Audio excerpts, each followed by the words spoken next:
Shalom, selamat malam Bapak Ibu yang terkasih di dalam Kristus. Selamat pagi bagi Bapak Ibu yang stay di Amerika. Dan selamat siang menjelang sore bagi Bapak Ibu yang stay di Jerman. Selamat bertemu kembali pada kelas pembelajaran firman Tuhan di Semadonai pada hari Senin tanggal 5 Agustus 2024. Yang seperti biasa ya Bapak Ibu, untuk hari Senin ini kita akan belajar bersama Pak Pendeta Dr. Setio Nugroho MTH, dan untuk temanya adalah kita belajar tentang materi teologi religium ya Bapak Ibu, dan ini kita masuk pada yang ketiga ya, bentuk pendekatan dalam teologi religionum ya. Itu yang ketiga adalah kita akan belajar tentang pluralisme ya. Baik Bapak Ibu sekalian, sebelum kita memulai kelas pembelajaran kita akan berdoa terlebih dahulu. Mari kita menundukkan kepala Bapak Ibu. Bapa kami yang di surga, terima kasih dan puji syukur ya Bapa, karena sekali lagi kami diberi kesempatan dan juga kesehatan untuk bisa kembali belajar di kelas tema Adonai pada malam ini. Terima kasih ya Bapa untuk anugerah-Mu ini. Dan juga Bapa, berkatilah saya sebagai moderator, sehingga saya mampu memimpin pembelajaran kelas ini dari awal hingga akhir dengan baik dan semua dapat berjalan dengan lancar. Dan juga berkati para operator kami yang bekerja di belakang layar ya Tuhan. Mampukan mereka untuk bisa melakukan tugas dan kewajibannya juga dengan baik dan juga semua dapat berjalan dengan lancar. Dan berkati juga internet kami ya Tuhan, dan perangkat-perangkat yang kami pakai untuk pembelajaran di dalam kelas ini, sehingga semua internet kami, perangkat kami juga dapat berjalan dengan baik tanpa kendala satupun. Dan yang terutama berkati hamba-Mu ya Tuhan, yaitu Pastor Setio, yang akan menyampaikan kebenaran firman-Mu malam ini. Kiranya Tuhan mengurapi setiap perkataan pastor dan memberikan hikmat yang daripada-Mu, sehingga Pastor Tio dapat menyampaikan kebenaran firman-Mu sesuai dengan kehendak hati-Mu Tuhan, dan juga dapat menyampaikannya dengan baik kepada kami semua, sehingga kami mampu menangkap pengajaran dari Pastor Tio dengan baik dan juga dengan benar. Dan berkatilah kami semua yang berada dalam ruangan ini ya Tuhan, maupun yang mendengarkan di live YouTube ataupun yang akan mendengarkan di live Bunda. Berikan kami ya Tuhan hikmat yang daripada-Mu juga, terangi hati dan pikiran kami dengan Roh-Mu Tuhan, sehingga kami mampu menangkap pengajaran dari Pastor Tio dengan baik, dan juga mendapatkan pemahaman yang benar sesuai dengan kehendak-Mu Tuhan. Dan materaikanlah firman-Mu itu di dalam hati dan pikiran kami, dan jadikanlah itu rema ya Tuhan di dalam diri kami, sehingga kami mampu selalu mengingatnya, dan kami bisa mengajarkan, memberitakannya kepada sesama kami, dan yang terutama kami mampu melakukannya di dalam diri dan kehidupan kami. Terima kasih Tuhan, kami serahkan kelas pembelajaran kami ini dari awal hingga akhir hanya di dalam tangan-Mu dan di dalam pimpinan-Mu, dan kami patahkan segala kuasa kegelapan yang akan menghalangi pembelajaran kelas kami ini dalam nama Yesus. Terima kasih Tuhan, doa ini kami panjatkan dalam satu nama, yaitu Tuhan Yesus Kristus, Juru Selamat kami yang hidup. Haleluya, amin. Baik Bapak Ibu sekalian, sebelum kita masuk pada sesi pembelajaran, maka kita akan melihat dulu ya profil dari narasumber kami, Pastor Setio. Ya, ditunggu sebentar Bapak Ibu.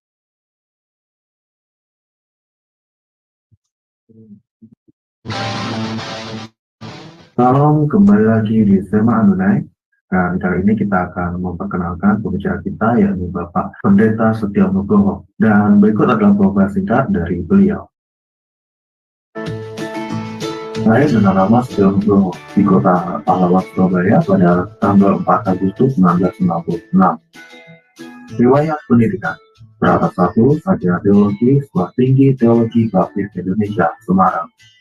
Strata 2, Magister Teologi STT Baptis Bandung. Strata 3, Doktor Teologi Institut Kristen Borneo. Hipnoterapis PhD. Superman. Behavior Character BBC. Pengalaman. Wakil Ketua 1 Bidang Akademik SMP Baptis Bandung dari mulai tahun 2013 sampai tahun 2015. Gembala Sidang Gereja Baptis Indonesia Iman Bogor sampai sekarang. Karya tulis. Buku Khotbah Transformatif, peran Roh Kudus dalam khotbah yang mengubah hidup. Dari Sema Adonai terus menyuarakan pengajaran firman Tuhan yang membangun iman. Para narasumber pengajar di Sema Adonai sangat kompeten dan profesional. Kami mengundang Anda bergabung bersama kami di Sema Adonai. Ya, baik. Bapak Ibu sekalian, tadi adalah sekilas profil dari Pastor Setio. Baik, saya akan menyapa terlebih dahulu narasumber kami ya, Bapak Ibu. Shalom, selamat malam Pastor Setio. Selamat hari Senin, Pak. Iya, masih di mute, Pak, suaranya. Iya. Pastor masih di mute suaranya. Ya, Ya. Oke. Selamat hari Senin, Bu Aling dan teman-teman sekalian. Yang ada menjadi tim di Sema Adonai dan para pemirsa, senang sekali berjumpa kembali. Senin berkah. Amin. Dan semoga kabar Bapak juga selalu baik-baik saja dan sehat selalu ya Pak, luar biasa. Iya, amin. Baik Pastor Setio, saya akan menyerahkan waktu dan tempat untuk Bapak memaparkan pengajaran. Silakan Pak. Iya. Baik, saya share screen terlebih dahulu. Teman-teman sekalian, senang untuk kita bisa bersama-sama kembali. Ya, saya atur dulu. Baik, kita sudah belajar tentang bentuk-bentuk pendekatan di dalam teologi religium, dan sekarang bentuk pendekatan yang ketiga, yaitu pluralisme. Ya, kalau sebelumnya Senin yang lalu inklusivisme, Senin yang sebelumnya lagi adalah eksklusivisme, dan sekarang bentuk pendekatan pluralisme. Ya, jadi pluralisme adalah sebuah pengakuan terhadap hukum Tuhan yang menciptakan manusia yang tidak hanya terdiri dari satu kelompok saja, tidak hanya terdiri dari satu suku saja, satu warna kulit saja, dan juga satu agama saja. Tuhan menciptakan manusia itu berbeda-beda dengan maksud untuk saling belajar, saling membangun hubungan, bergaul, dan membantu satu sama lain. Jadi itu keyakinan dari pluralisme. Nah, perbedaan-perbedaan ini menjadi sebuah realitas yang kita tidak bisa menolaknya. Melalui pluralisme, keperbedaan itu akan tergali berbagai komitmen bersama untuk memperjuangkan sesuatu yang melampaui kepentingan kelompok dan agamanya. Nah, kepentingan itu adalah di bidang perjuangan keadilan, kemanusiaan, pengentasan kemiskinan, dan kemajuan pendidikan. Maka pluralisme mengakui adanya tradisi iman dan keberagaman yang berbeda antara satu agama dengan agama yang lainnya. Nah, kembali saya ingatkan bahwa teologi religionum itu dibangun karena kenyataan tentang adanya pluralitas ini, ya, sehingga hubungan antara satu agama dengan agama yang lain, satu pemeluk agama dengan pemeluk agama yang lain, menjadi sebuah kenyataan yang tidak bisa lagi diingkari, dihindari. Interaksi itu langsung tidak langsung menjadi sebuah kenyataan. Nah, bila lalu kemudian dipotretlah model hubungan itu, dan sekarang kita di model pluralisme. Pluralisme itu mengakui tentang hukum kenyataan bahwa memang Tuhan tidak menciptakan hanya satu model orang, satu suku, satu warna kulit, satu agama, tetapi kenyataannya bahwa kita itu beragam, ya, kita itu beragam. Nah, teman-teman sekalian, kita melihat beberapa pandangan tentang model pendekatan ini yang digagas, diusulkan sebagai sebuah bentuk yang dianggapnya baik. Nah, yang dalam hal ini saya mengajukan adalah John Hick. Nah, Hick ini karena dia tidak setuju dengan Karl Rahner bahwa agama Kristen memiliki kebenaran yang lebih dibandingkan dengan agama-agama yang lain.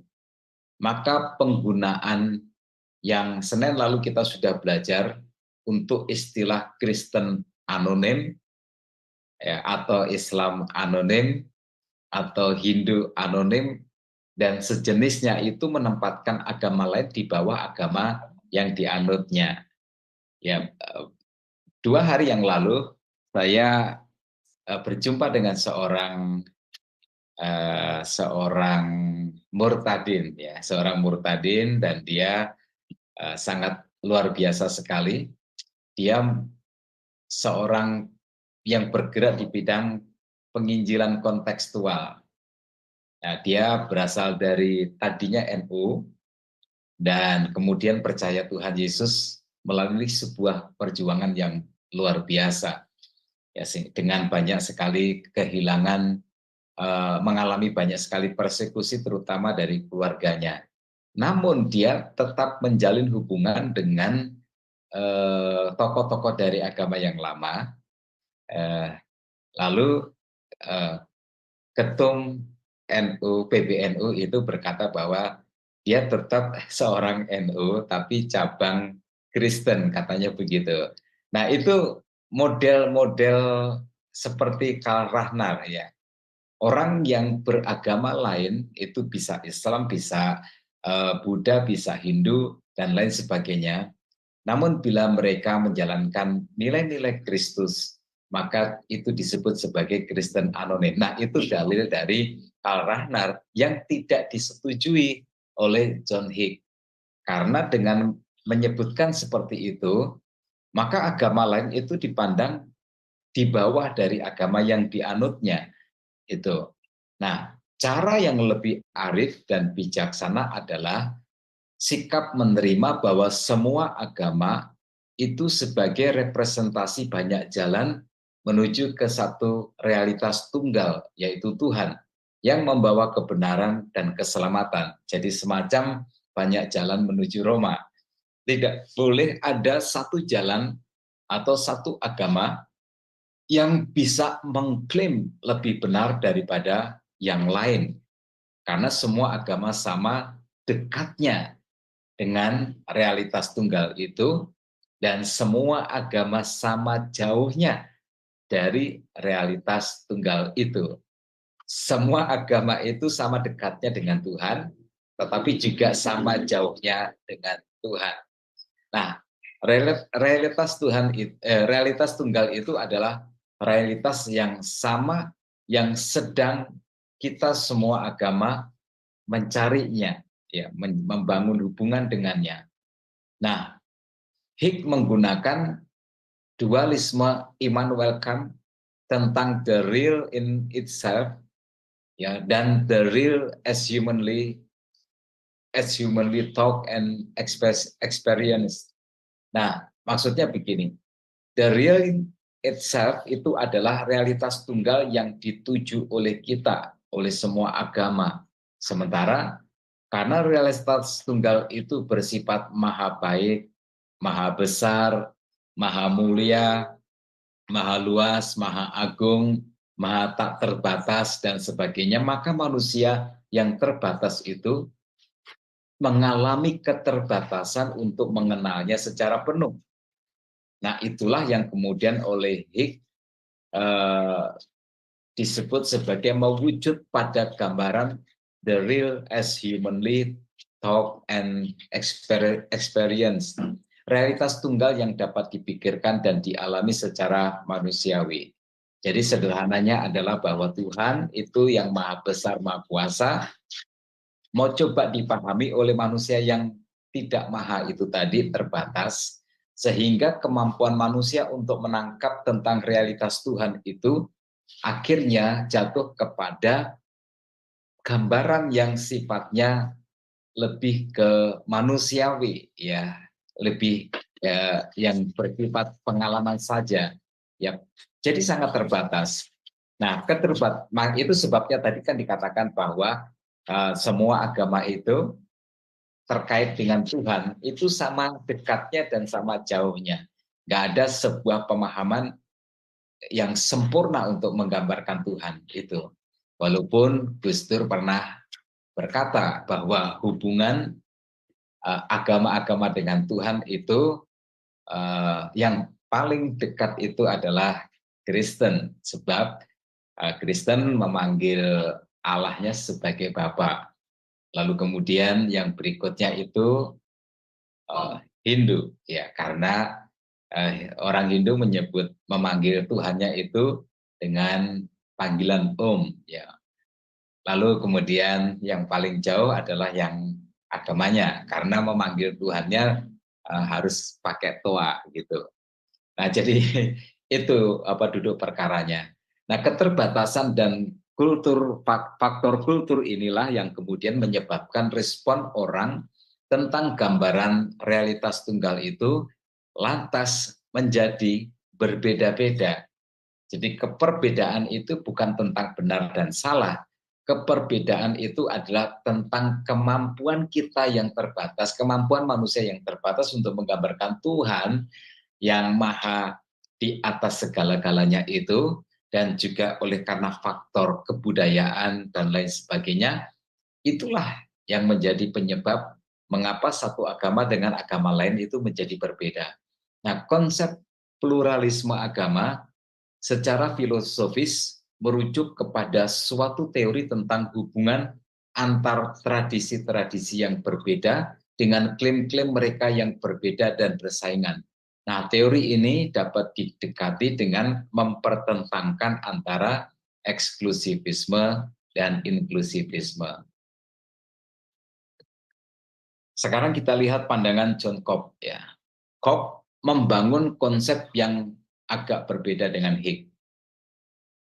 Cobb terlibat luas dalam dialog Kristen dan Buddha, sehingga kemudian menyimpulkan bahwa seseorang tidak dapat mengklaim bahwa agama Kristen, agama Buddha, agama Islam, agama Hindu, dan lain sebagainya adalah berbicara atau menuju realitas tunggal yang sama seperti yang dinyatakan oleh Hicks.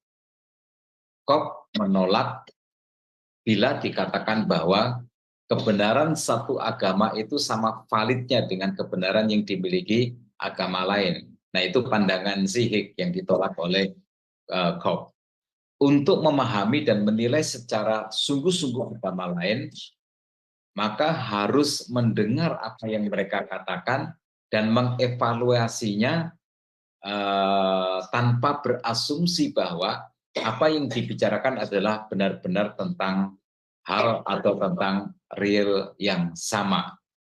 Jadi Cobb berkata bahwa nggak begitu cara kita memandang agama-agama yang plural itu, ya, mereka itu nggak sama kedudukannya. Ya, untuk kita mengerti agama lain, kita harus mendengar apa yang mereka katakan, apa yang mereka ajarkan, lalu mengevaluasi itu tanpa harus berasumsi bahwa yang dibicarakan itu adalah benar-benar tentang realitas yang tunggal itu. Nah, lalu kemudian ada Raimundo Panikkar dan Smith. Panikkar menolak semua definisi tentang pluralisme agama yang menyimpulkan bahwa agama-agama men-share common essence atau hal-hal esensial yang sama. Sedangkan Smith berpendapat bahwa pluralisme agama merupakan tahapan baru yang sedang dialami pengalaman dunia menyangkut agama. Nah, Jadi dia katakan bahwa itu sebuah tahapan yang baru. Nah, syarat utama tahapan ini ialah semua diminta untuk memahami tradisi-tradisi keagamaan lain di samping tradisi keagamaan sendiri. Lalu dari situ kemudian membangun teologi di dalam benteng satu agama, ya itu nggak lagi boleh, ya nggak lagi dianggap memadai.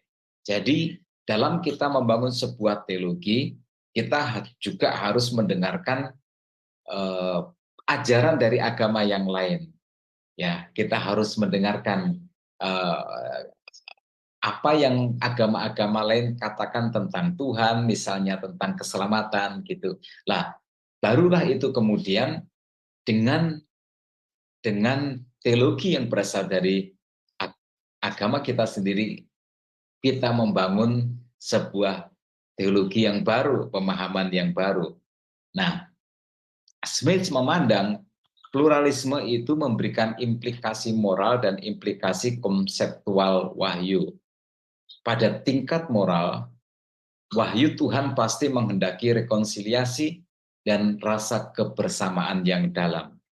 Dan pada taraf konseptual wahyu, menyatakan bahwa setiap perumusan mengenai iman suatu agama harus juga mencakup suatu doktrin mengenai agama lain.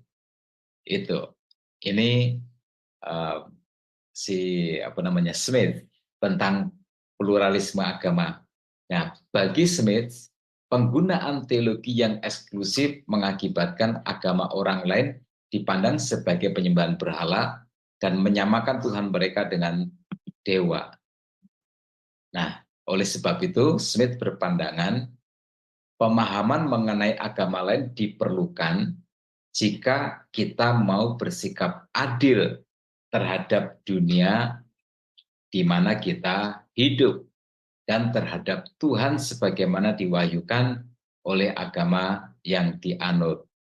Jadi, semua agama harus dipahami sebagai suatu perjumpaan yang penting dan berubah-ubah antara yang ilahi dan manusia. Dengan pemahaman yang seperti inilah, maka akan terbangun toleransi antar umat beragama. Nah, jadi kita kembali, itu sebuah kata kunci ya. Teologi religionum itu dimaksudkan membangun sebuah toleransi, sikap toleran terhadap agama-agama yang lain. Nah, cuma masalahnya kan bagaimana cara mewujudkan itu. Nah, kalau Hicks mengatakan supaya kita bisa hidup toleran, hidup rukun bersama-sama dengan agama lain, maka kita harus memandang semua agama itu sama tingginya, sama baiknya. Begitu. Tapi Smith bilang enggak seperti itu. Kita harus dalam rumusan teologi kita harus mengikut sertakan pandangan dari agama-agama lain bersama-sama dengan pandangan dari agama kita sendiri. Nah, itu sebagai model pluralisme yang digagaskan oleh Smith.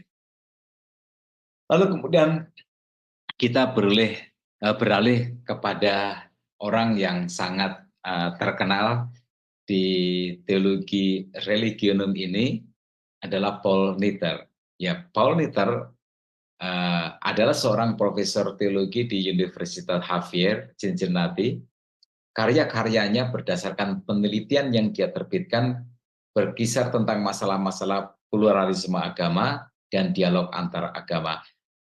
Paul Nitter ini adalah orang yang tekun untuk mengkaji, mengevaluasi, dan mengembangkan bangunan teologi religionum itu tidak di bawah belakang meja dengan buku yang bertumpuk-tumpuk, tetapi dia terjun di dalam proyek-proyek kemanusiaan, ya khususnya di Amerika Latin yang mengalami gejolak perang, dan dia bekerja sebagai relawan untuk membantu korban perang itu. Nah, dari situlah kemudian gagasan-gagasan dia tentang teologi religionum itu kemudian dibangun.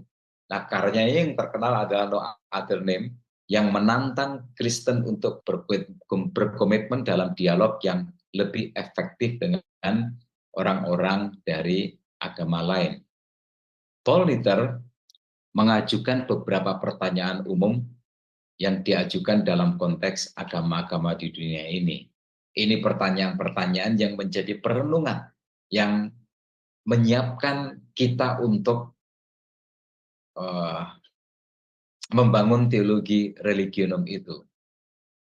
Pertanyaan dia adalah, misalnya, mengapa ada begitu banyak agama yang berbeda? Kenapa agama nggak cuma satu saja? Jika Allah itu satu, bukankah seharusnya hanya ada satu agama? Ini menjadi sebuah pertanyaan yang harus dipikirkan, direnungkan, dicari jawabannya dalam kaitan untuk membangun teologi religionum. Nah, apakah agama-agama itu sama-sama benar dan atau sama-sama salah? Ya, apakah agama itu sama-sama benar seperti yang terwakilkan oleh ungkapan banyak jalan menuju Roma, ya, atau sama-sama salah? Karena kan tentu satu agama dengan agama yang lain penganutnya ya saling menuding, ya agamaku yang benar, agamamu yang salah. Begitu juga di sana. Mereka berkata agamaku lah yang benar, agamamu lah yang salah. Udahlah kalau begitu kalian semua saling sama-sama salah. Nah, apakah mereka itu mau membagikan sesuatu yang sama? Agama-agama itu sebenarnya apakah sedang mengajarkan ajaran yang sama? Bagaimana mereka berelasi satu dengan yang lainnya? Apakah banyak agama itu sesungguhnya hanya satu adanya? Ya, tapi memiliki sisi yang beda-beda, ya, atau style yang beda, gaya yang beda. Lebih spesifik lagi, bagaimana sebaiknya agama saya berelasi dengan yang lainnya? Apakah saya dapat belajar dari agama yang lain? Dapatkah saya belajar dari mereka lebih dalam dari apa yang saya pelajari dari agama saya sendiri? Mengapa saya beragama ini yang saya pegang sekarang ini dan orang lain beragama yang lain? Nah, pertanyaan-pertanyaan ini adalah pertanyaan yang tentu itu menyakitkan, khususnya bagi mereka yang memandang agama secara serius.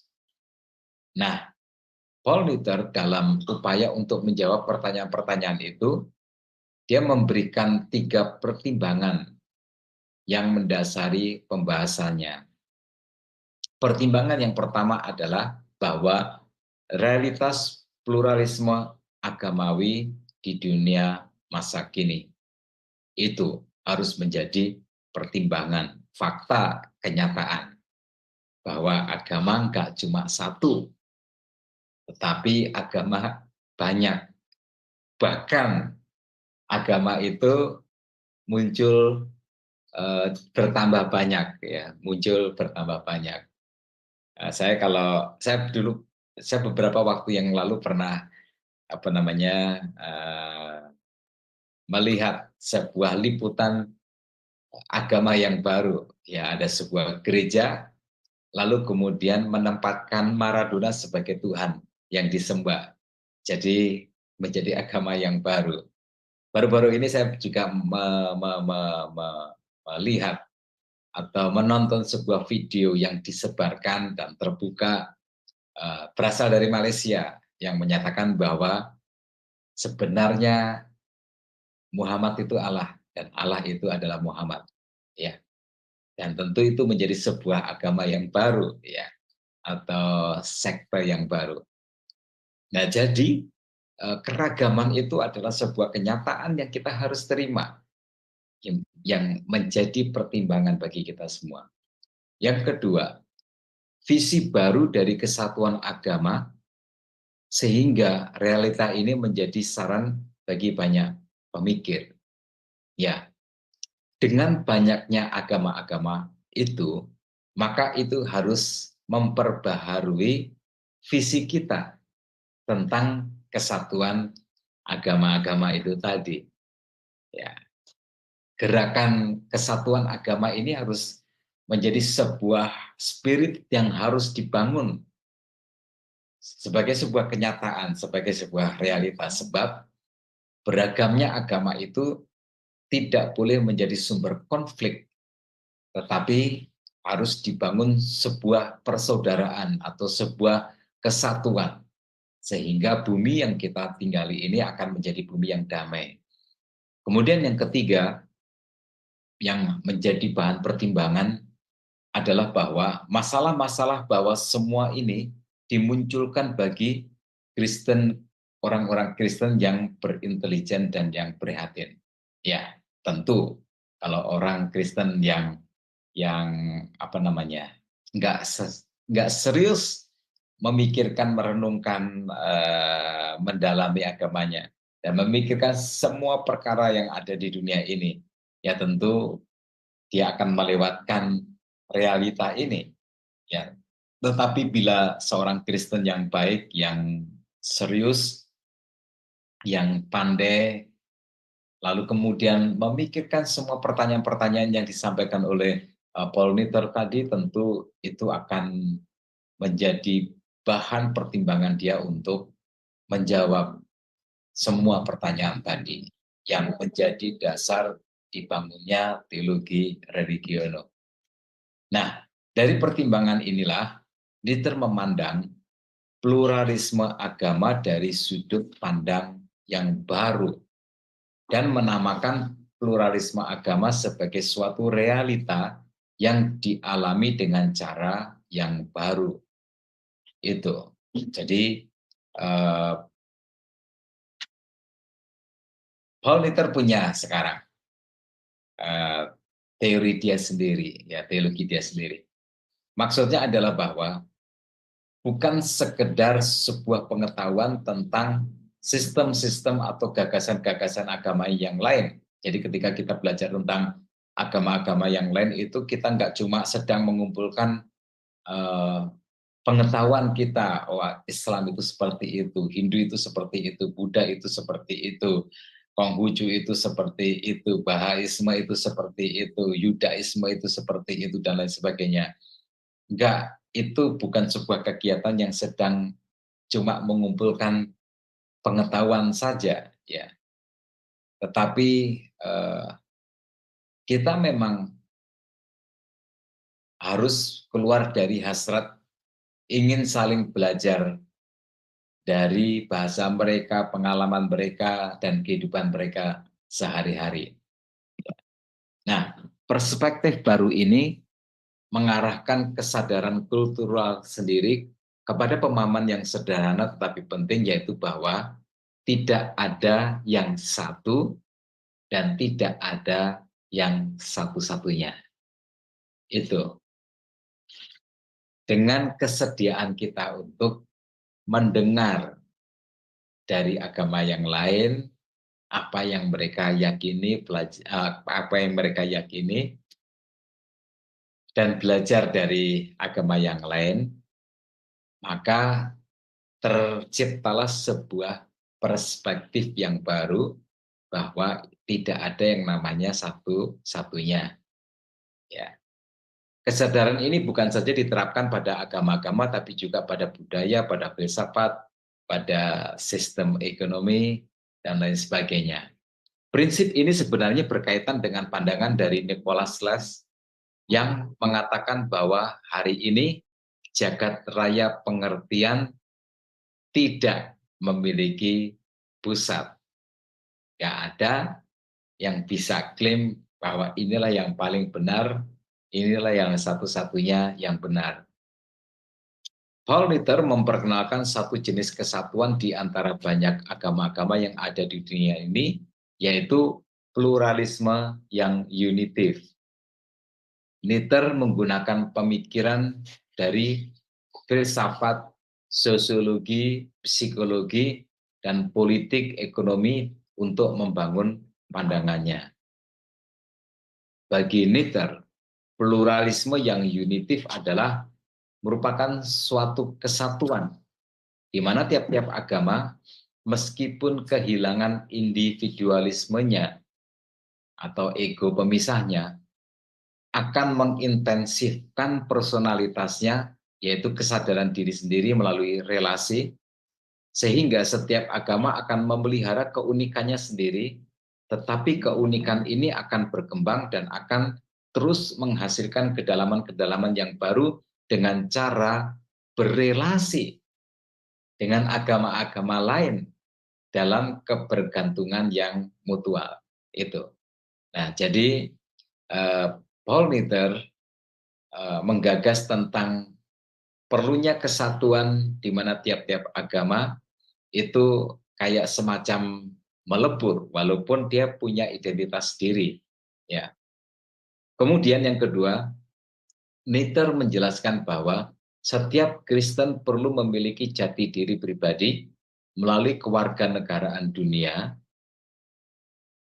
Nietzsche menggunakan pendekatan dari Lawrence Kohlberg tentang pentingnya pergerakan dan pemahaman yang konvensional kepada pasca konvensional tentang identitas dan moralitas.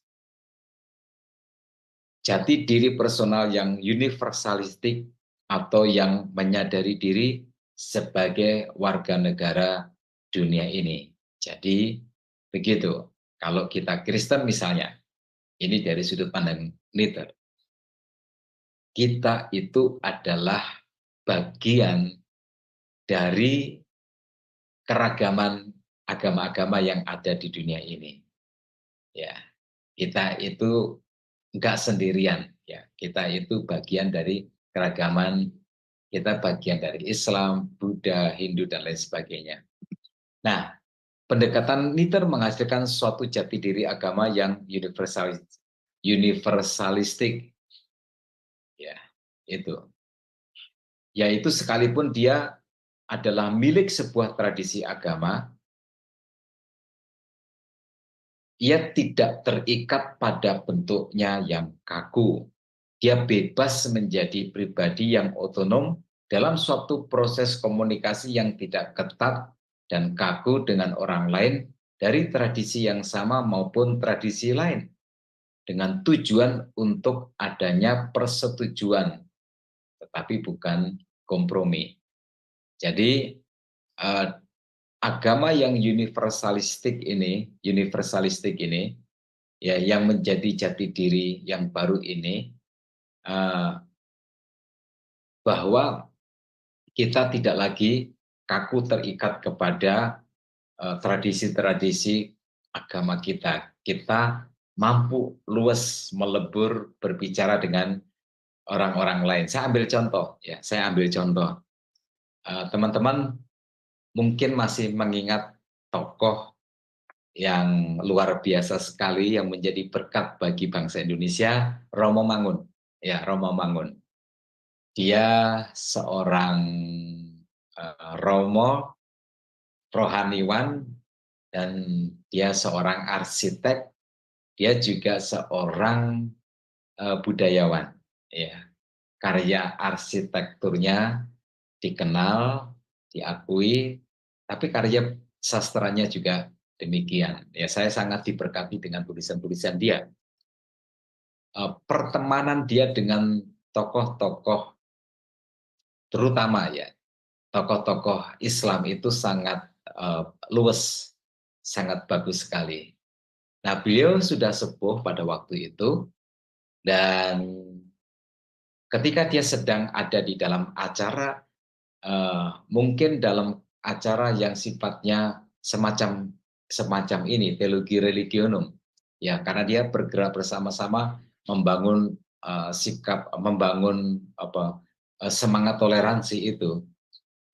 Dalam sebuah seminar, tiba-tiba dia jatuh, ya, dia jatuh usianya sudah sangat ya sepuh ya beliau.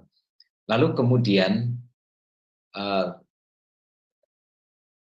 seorang sahabatnya yang tokoh Muslim itu, kalau nggak salah dia dari jaringan Islam liberal itu, menolong dia, menolong Romomangun yang waktu itu ambruk ya. Dan Romomangun menyadari bahwa umurnya dalam hitungan menit, ya. Romomangun menyadari bahwa umurnya itu ada dalam hitungan menit saja. Maka dia berkata begini kepada sahabatnya yang ilmuwan atau akademikus, ya, cendekiawan Muslim itu. Dia bilang begini, saya lupa namanya, dia bilang, sudah takdirku bahwa aku harus mati di pangkuanmu. Maka ucapkanlah doa untuk mengantar kepergianku. Ya, jadi Romomangun itu menjadi sebuah gambaran yang mungkin lebih mendekati dari apa yang digambarkan oleh Paul Nitter ini, bahwa suatu jati diri agama yang universalistik, luas sekali. Ya, oke, bila aku matiku ada di tangan orang Kristen, maka antarkan kematianku melalui doa kepada doa Kristen. Ya. Tapi bila kematianku itu ada di pelukan seorang Muslim, maka antarkan aku dengan doamu sebagai seorang Muslim. Itu bagi Romomangun itu sesuatu yang nggak masalah ya, nggak masalah ya. Itu diterimanya sebagai sesuatu yang indah. Nah, hal inilah yang mendukung terwujudnya pluralisme unitif, yaitu sebuah bentuk baru dari kesatuan agamawi, di mana di dalamnya setiap agama memelihara dan menemukan hal yang memperbaharui jati diri mereka sendiri di dalam dan bersama agama-agama yang lain. Lalu kemudian Paul Nitter juga berbicara tentang bidang politik, bidang ekonomi, dengan mengatakan bahwa adanya kebutuhan akan sebuah tatanan internasional yang baru. Berdasarkan pengamatan tentang kondisi politik dan ekonomi, Nitter menyadari bahwa perlu adanya tatanan internasional yang baru untuk mengatasi masalah-masalah yang ada dalam kedua bidang itu. Bumi ini adalah milik semua, yaitu sebuah dunia di mana bangsa-bangsanya akan menetapkan nilai-nilai dan struktur-struktur yang dapat mengubah ekonomi kerakusan menjadi ekonomi komunitas. Ya jelas, orientasi ekonomi dari Paul Nitter itu berlawanan dengan ekonomi yang sekarang ini sedang yang sudah lama ya dibangun, di mana yang kuat, yang berkuasa, yang kuat, yang menentukan, yang kuat, yang mampu untuk mengeksploitasi, ya, sehingga kemudian timbul sebuah ketimpangan sosial, ketimpangan ekonomi. Ada kaum yang kaya, ada yang kaum yang miskin sebagai akibat dari model ekonomi yang sekarang ini sedang berlaku. Maka Paul Nitter menginginkan ekonomi yang sistemnya tidak seperti itu, tetapi sistemnya adalah sistem komunitas. Semua kekayaan alam itu dinikmati oleh semua orang, ya, oleh semua orang. Sebuah dunia di mana tiap-tiap bangsanya akan menyadari bahwa ekonomi komunitas itu dapat terjadi hanya bila ada respect dan dukungan kemakmuran bagi bangsa lain. Ya, ini akan menjadi sebuah dunia yang mana komunitas bangsa-bangsa individualnya sungguh-sungguh membentuk sebuah komunitas dari komunitas-komunitas, ya, di mana di dalamnya kata kami memiliki arti yang baru dalam relasi dan rasa sebagai keseluruhan umat manusia di dunia ini. Jadi seharusnya nggak ada negara yang maju lalu kemudian ada negara yang berkembang. negara yang maju berkewajiban untuk memajukan negara yang sedang berkembang atau negara yang miskin. Nah, untuk mencapai tatanan dunia yang baru ini, maka kontribusi agama dalam hal ini sangat penting. Mengapa? Alasannya karena semua agama-agama utama di dunia ini meninggikan nilai kasih yang rela berkorban bagi orang lain dan mengandung simbol-simbol kesatuan universal dari umat manusia. Jadi, teologi religionum itu nggak cuma tentang kerukunan antar umat beragama, tetapi itu adalah sebuah teologi yang harus dibangun karena teologi agama dibutuhkan untuk membuat sebuah tatanan ekonomi yang baru di mana nggak ada si kaya dan si miskin. Semuanya itu seharusnya makmur dan berkecukupan. Itu karena hanya di agama sajalah diajarkan tentang kasih kepada sesama, kasih yang rela berkorban bagi orang lain. Kalau begitu, maka seharusnya agama tidak diam terhadap ketimpangan ekonomi. Nah, untuk menuju sebuah kolaborasi yang baru antar agama-agama, harus diawali dengan pengakuan yang rendah hati bahwa memang agama-agama dunia telah mengakibatkan perpecahan umat manusia. Itu ya jalannya menuju kepada agama yang membangun tatanan ekonomi yang adil, sama rata bagi semua, maka itu harus diawali dari agama yang bertobat. Karena agama selama ini diakui sebagai akibat yang memberikan akibat perpecahan antar manusia. Ya, kita sudah melihat faktanya ya. Bahkan di dunia yang lain gara-gara berbeda penghayatan akan agama, satu agama dengan agama yang lain di dalam agama yang sama itu terjadi peperangan, ya, perang saudara yang menghancurkan, yang memiskinkan manusia dan menghilangkan nilai manusia itu sendiri. Sampai di sini dapat disimpulkan bahwa Luther memberikan visinya yang menjadi tantangan bagi kekristenan. Luther beberapa kali menyebut, apakah pluralisme yang unitif ini hanya sebuah mimpi? Dan dia menjawab bahwa mimpi itu perlu untuk diwujudkan menjadi sebuah kenyataan. Demikian teman-teman sekalian, sharing saya tentang pluralisme sebagai sebuah bentuk pendekatan terhadap keragaman beragama itu. Tetapi di sini kita bisa melihat bahwa Paul Luther membawa teologi religionum jauh lebih maju daripada teolog-teolog yang sebelumnya, ya, yang mendahului dia. Bahwa teologi religionum itu perlu dibangun, nggak cuma untuk menyatukan, menghadirkan toleransi, kehidupan yang damai antar pemeluk agama, sehingga tidak terjadi peperangan dan lain sebagainya.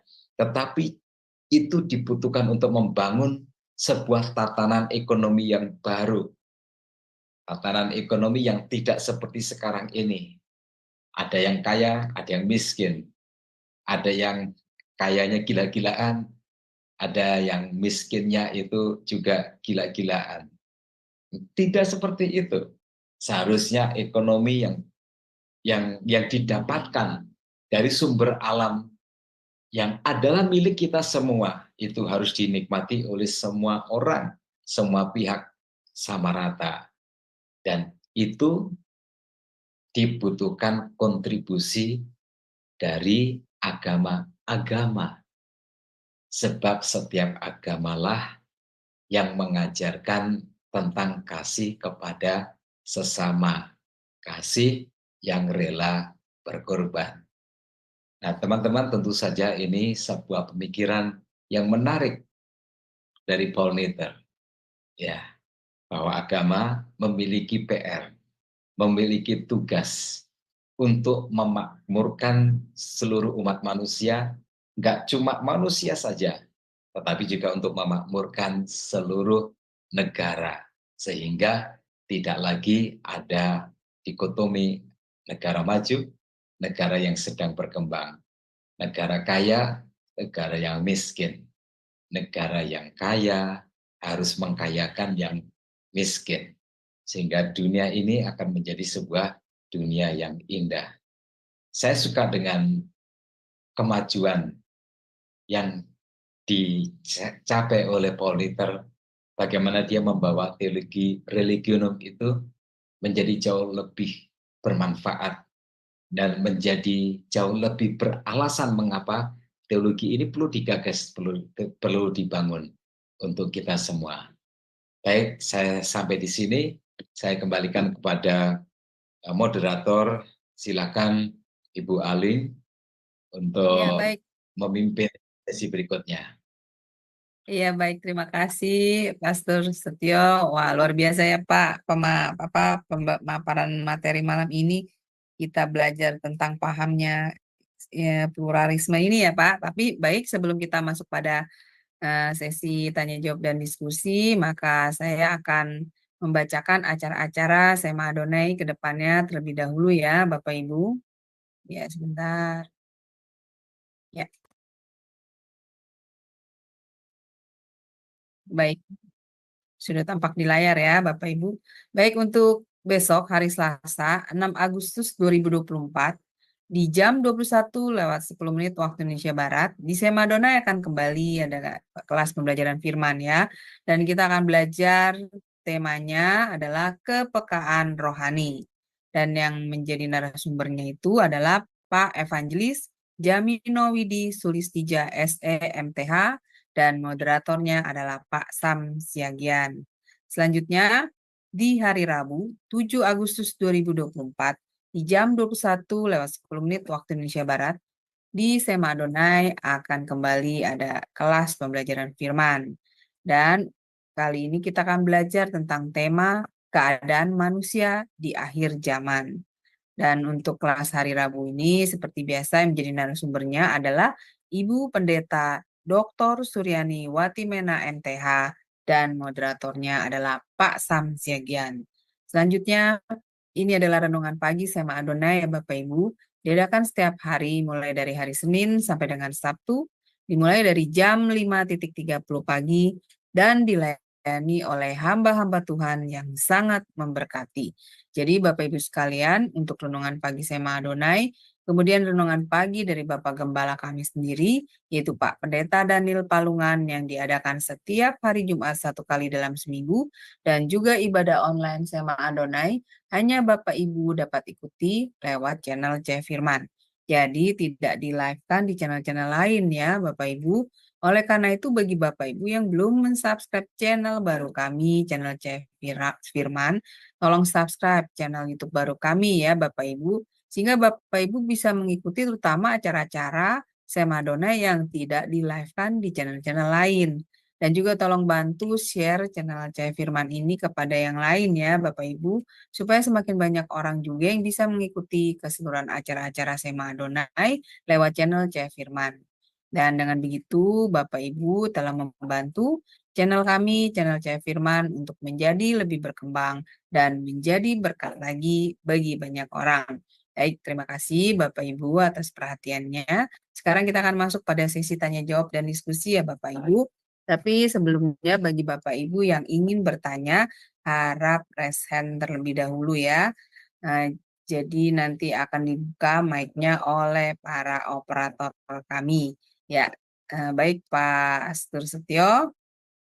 Luar biasa nih Pak, kita belajar tentang pluralisme ini. Dari paham yang 2 kemarin ya, sepertinya ini yang lebih ini ya Pak, sempurna ya Pak. Benar apa tidak, Pastor? Pahamnya ini, si Knetter ini ya Pak ya?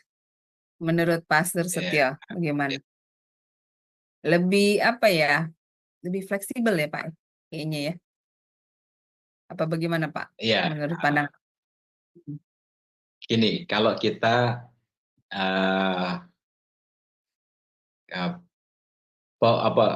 pluralisme ini kan dikembangkan oleh beberapa orang ya. Kalau kita kalau kita berpikir tentang Paul Luther, maka dia membawa teologi religionum menjadi lebih baik, ya, dibanding dengan John Hick. Kan PR utamanya adalah bagaimana sih supaya antar umat beragama ini rukun. Nah, John Hick itu bilang supaya rukun, nggak berantem, maka kita harus memandang bahwa semua agama itu sama, kan Iya, gitu, ya. iya. Semua agama itu sama, sama benarnya, sama pentingnya, sama nilainya, sama tingginya, sama mulianya, pokoknya sama. Bahwa aku Kristen, ya itu sudah takdirku. Bahwa kamu Muslim, itu sudah jalanmu. Nah, seperti itu. Nah, itu kan eh, lalu disangkal oleh Cobb, oleh Panikar, yang nggak begitu juga, kan gitu. Identitas kita masing-masing kan tetap, ya. Namun kita perlu mempertimbangkan ajaran agama-agama lain saat kita membangun teologi kita sendiri. Nah, tetapi si Paul Nitter ini dia melihat atau menggagas bahwa ya yang sangat penting itu adalah kemampuan kita untuk membangun relasi, ya, membangun relasi. Makanya nanti kita punya kesempatan untuk jauh bersama dengan Paul Nitter di dalam dia membangun teologi religionumnya itu, dia sampai kepada apa itu namanya korelasional, ya, teorinya. Ini baru proses sebagian dari perjalanan dia. Nah, karena kenapa? Karena Tuhan Yesus itu membangun relasi dengan kelompok-kelompok di luar dirinya. Tetapi yang terbaik yang dilakukan oleh Paul Nitter adalah bahwa teologi religionum dengan model pluralisme itu enggak cuma tentang kerukunan umat beragama, tetapi bagaimana kita membangun dunia yang lebih baik, ya, ekonomi yang lebih baik, politik yang lebih adil, dan lain sebagainya. Nah, oleh sebab itu jasa Paul Ritter itu sangat penting di sini, ya, karena kalau ngomongin tentang ekonomi, ngomongin tentang bisnis, ngomongin tentang semua itu, maka hanya ada satu hukum. Kita harus menguasai, kita harus menang, kita harus kalahkan orang lain. Itu selalu seperti itu. Ya, selalu seperti itu.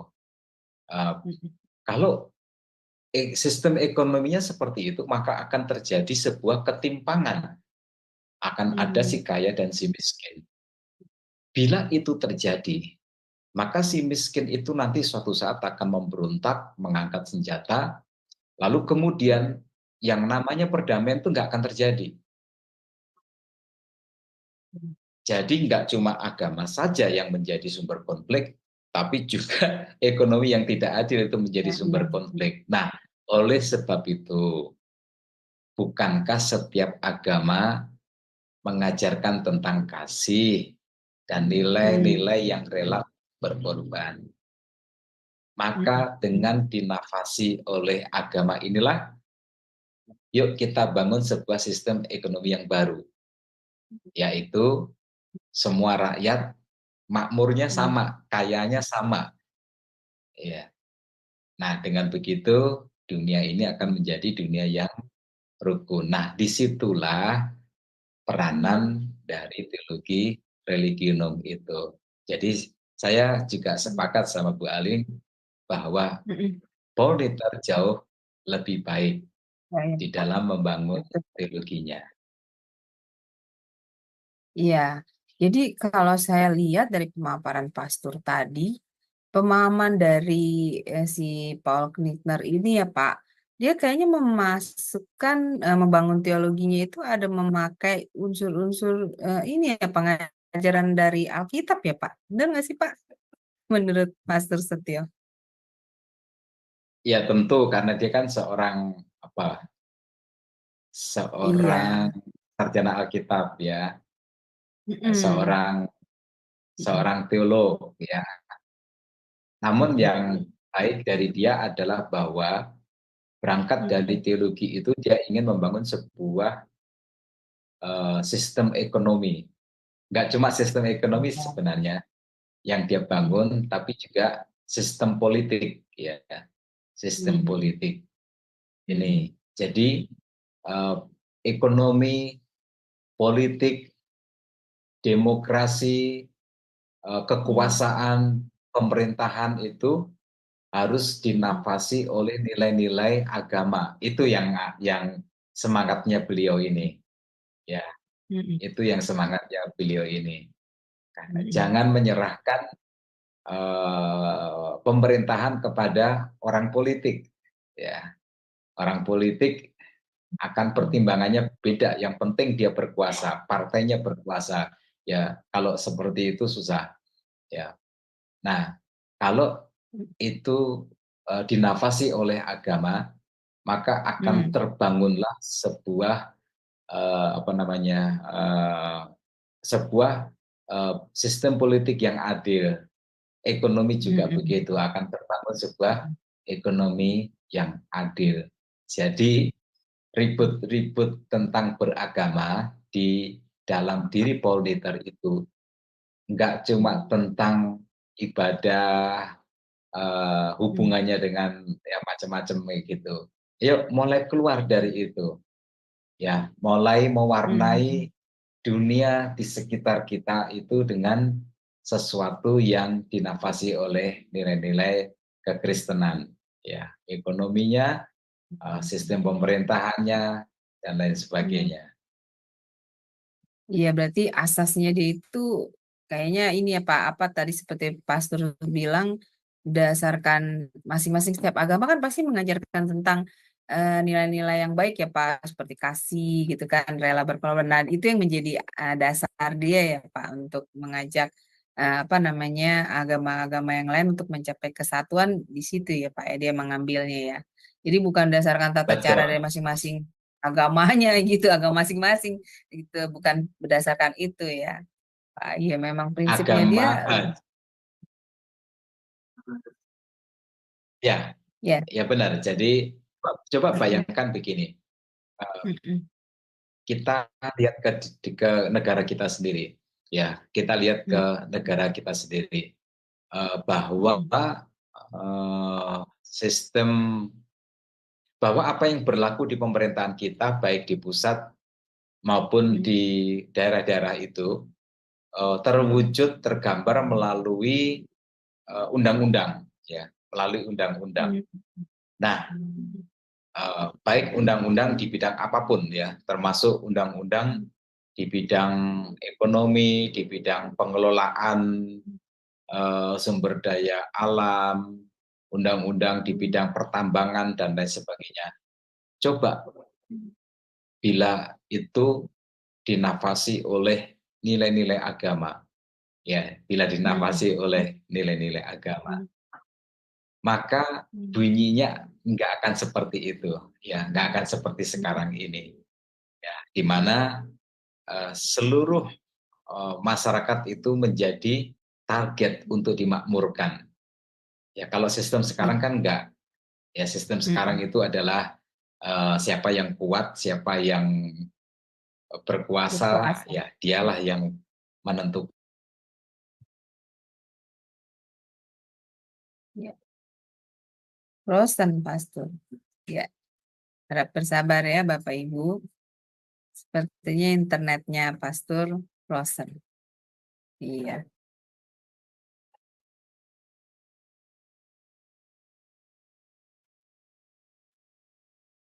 Nah, iya, Pastor. Ya, tersambung kembali. Iya. Ya, masih di mute Pastor.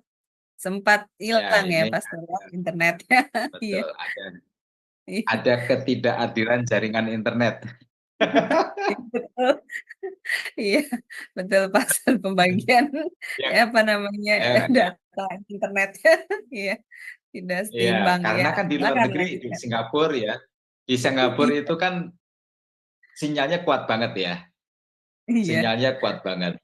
Giliran ke Indonesia Sinanya kecil ya. Dari masalah ini saja sudah apa ya namanya, ada ke Jangan. distribusi ya, Eh, jaringan saja sudah bermasalah ya. ya, Saya tidak paham dengan Starlink ya.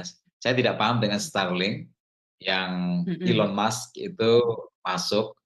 Apakah dia kenceng internetnya, terus harganya bagaimana seperti itu. Hmm, Misal ya, misal bila jaringan internet Starlink itu kenceng sekali dan murah, ya mm-mm.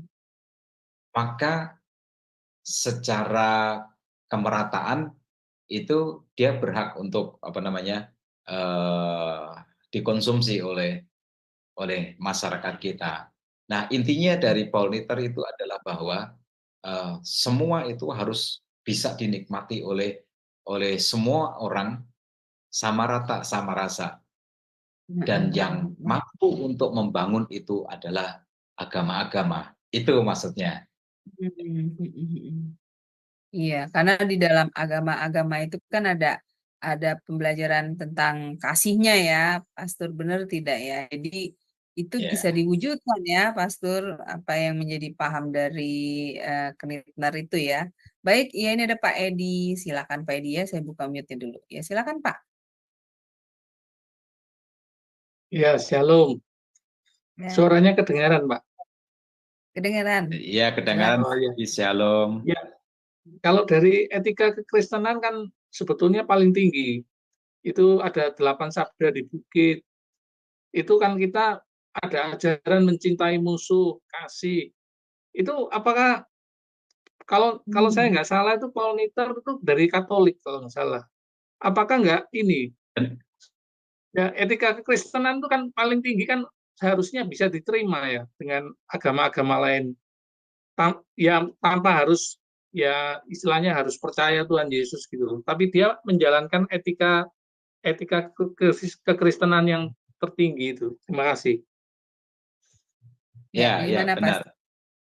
Yang pertama memang Paul Niter itu adalah seorang Katolik, ya, seorang Katolik. Tetapi eh, disertasi dia itu penelitiannya tentang gerakan kaum Protestan. Ya, dia seorang Katolik yang Hmm. ahli di bidang apa namanya, pandangan-pandangan kaum Protestan. Dan dia memang dia diarahkan ke situ oleh apa namanya, oleh eh, oleh gereja Katolik ya. Karena ya mungkin ya harus ada yang pandai atau mengahli di bidang itu. Nah, justru di situ Bapak, kalau merujuk dari etika Kristen, kita punya nilai-nilai yang bagus ya, punya nilai yang bagus, kasih, mencintai musuh dan lain sebagainya ya, kemampuan untuk ajaran untuk berkorban, menjadi garam, menjadi terang dan lain sebagainya.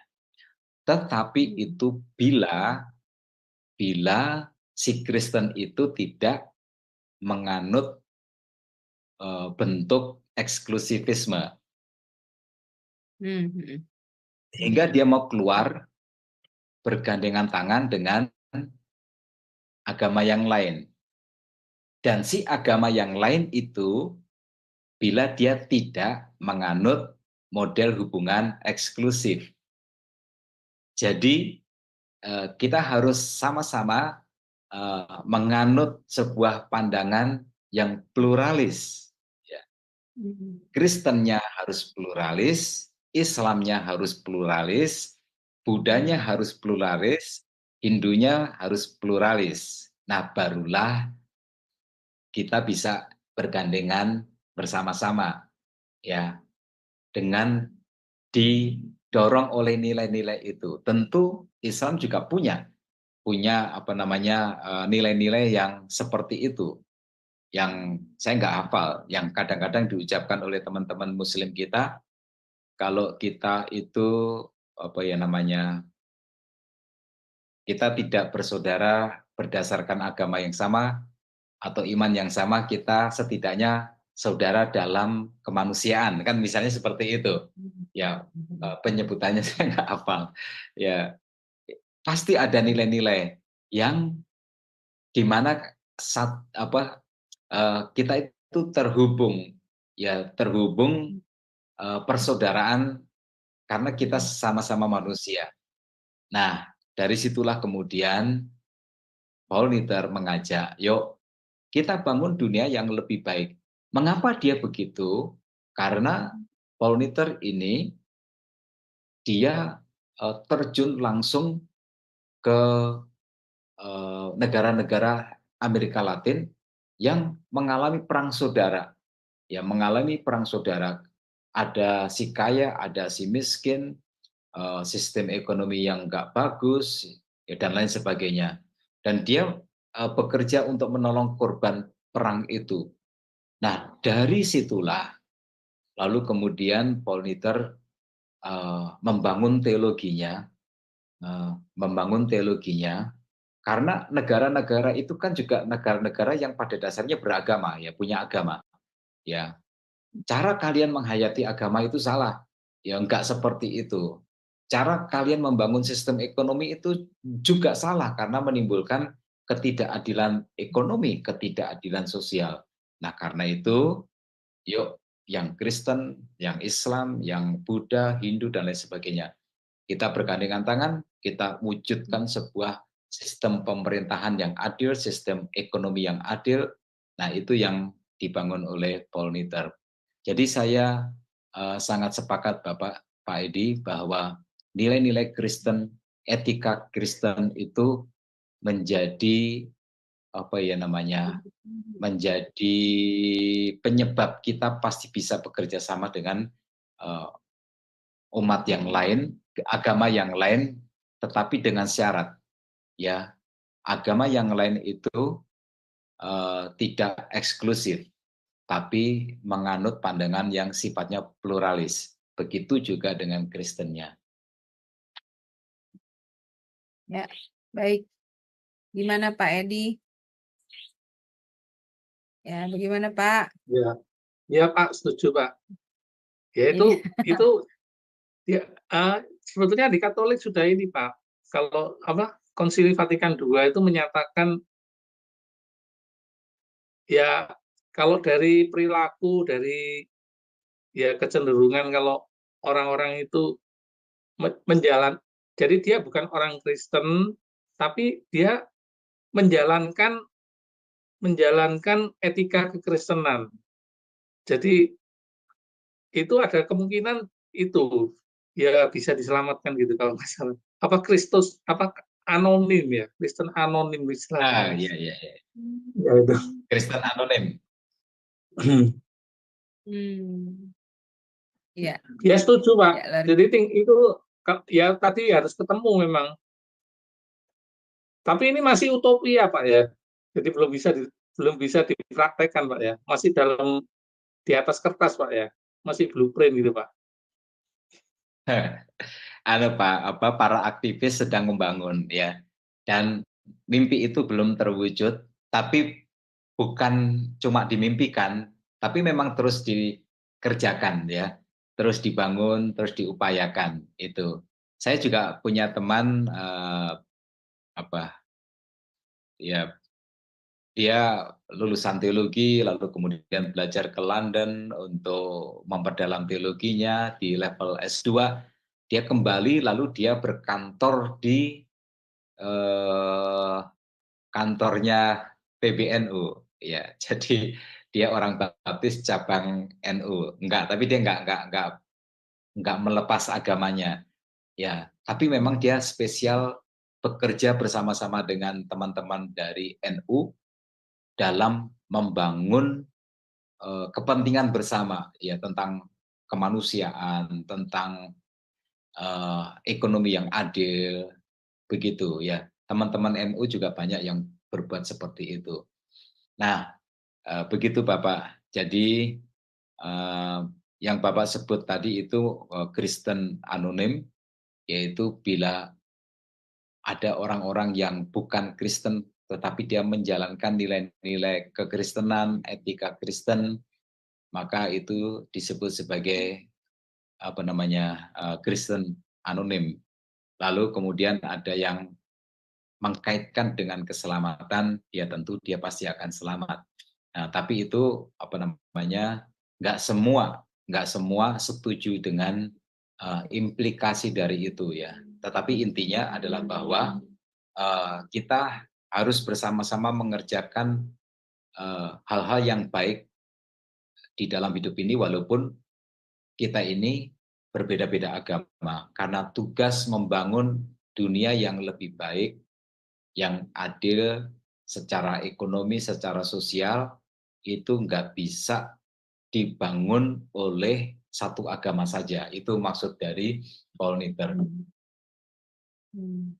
Ya, bagaimana Pak Edi?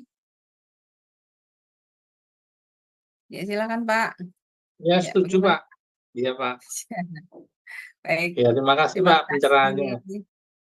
Ya, terima kasih Pak Heni untuk partisipasinya. Baik, coba Ibu Heni, bagaimana Ibu untuk pengajaran malam ini, monitor? Ibu Heni, monitor. Bisa dengar suara Ya, saya? ya. Bagaimana Ya, Bu? saya Tanggapannya? menyimak dan tanggapannya bagus banget. Cuman saya nggak bisa ngobrol banyak. Terima kasih Pastor. Jadi lebih paham lagi tentang pluralisme ini. Jadi biar semua umat tahu ya. Jadi bagaimana kita ya terutama berbahasa di NKRI ini. Jadi jangan hantam promo ya Pastor. Jadi tahu kebudayaan.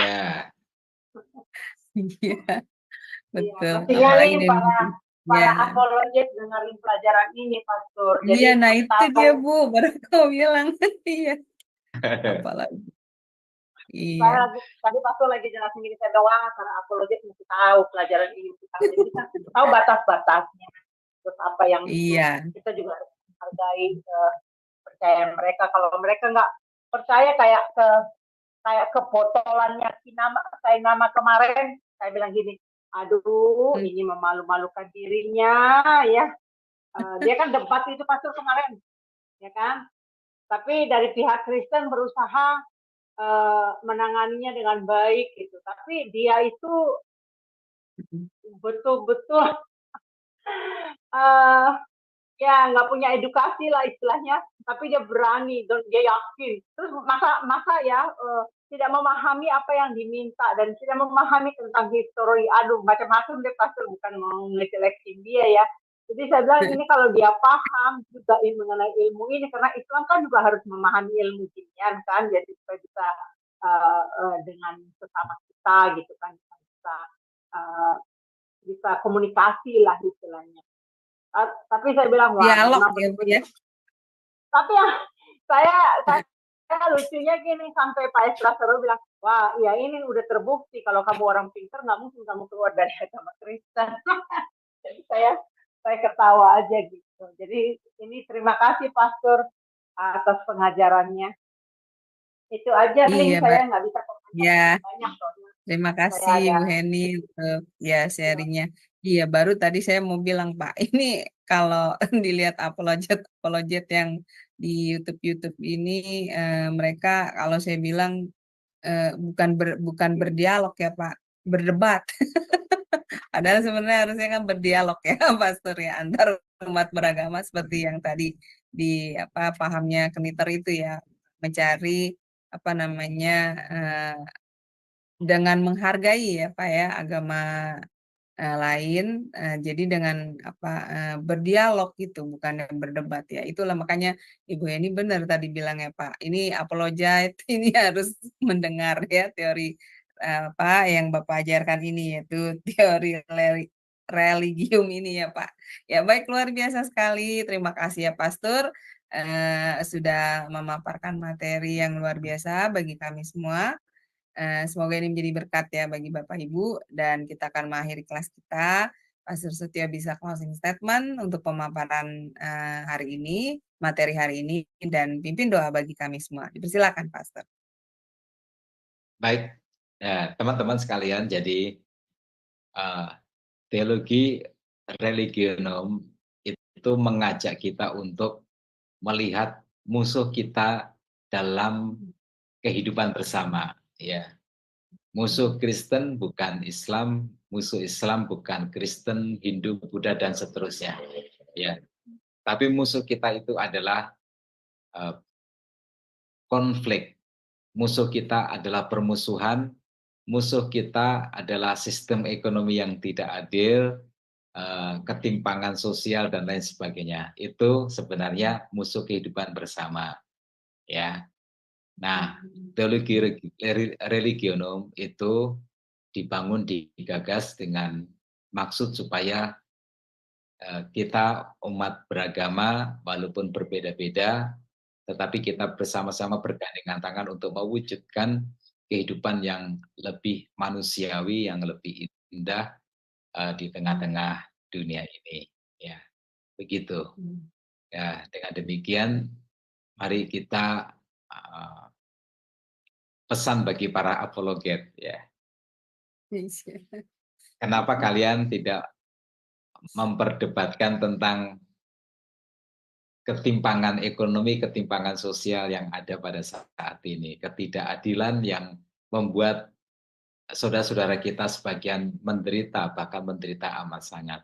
Kesanalah mata kita harus tertuju, lalu menggunakan semua ajaran-ajaran agama itu untuk menyikapi itu semua. Ya, terima kasih. Mari kita berdoa bersama-sama. Bapak Surgawi, kami bersyukur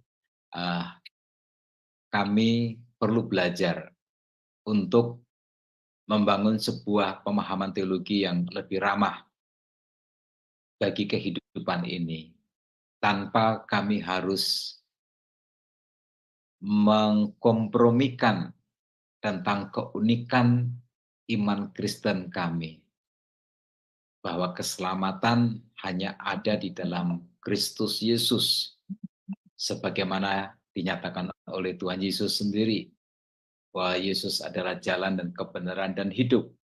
Tidak seorang pun dapat datang kepada Bapa kalau tidak melalui Tuhan Yesus. Kami berdoa Tuhan, biarlah melalui identitas itu, kami mau didorong untuk keluar mengasihi sesama kami, mengasihi mereka yang berbeda dengan kami, lalu kemudian bersama-sama bergandengan tangan untuk membangun kehidupan yang lebih baik, agar kedamaian dapat dinikmati tidak hanya dalam bentuk kerukunan umat beragama, tetapi juga keadilan sosial, keadilan ekonomi, dan keadilan-keadilan yang lain dalam bentuk apapun, termasuk keadilan untuk menikmati pendidikan. Tuhan, kami berdoa di dalam nama Yesus, berkati supaya spirit dan nilai-nilai ini muncul di dalam diri kami semua. Di dalam nama Tuhan Yesus kami berdoa. Amin. Amin. Ya, baik Pastor, terima kasih untuk pemaparan materinya yang luar biasa bagi kami semua. Semoga pemaparan materi Pastor ini menambah paradigma Bapak Ibu sekalian ya, dan juga meneguhkan iman Bapak Ibu bagaimana kita sebagai umat beragama harus bersikap ya, Pastor ya, seperti itu. Dan sesuai dengan terutama kebenaran firman Tuhan ya, Pastor. Baik, Bapak Ibu, kelas ini akan berakhir dan kelas ini akan tetap ada di hari Senin di minggu depan di jam yang sama pukul 21:10 waktu Indonesia Barat. Dan juga pembelajaran firman Tuhan selama 1 minggu penuh di Sema Adonai tetap diadakan. Bapak Ibu bisa mengikuti kelas-kelas pembelajaran kami ya dengan tema-tema yang menarik yang tentunya membangun iman Bapak Ibu sekalian. Baik Bapak Ibu, dan jangan lupa juga besok pagi ada renungan pagi Sema Adonai pukul 5:30 pagi. Baik Bapak Ibu sekalian, terima kasih untuk kebersamaannya. Selamat beristirahat. Tuhan berkati. Shalom, shalom, shalom.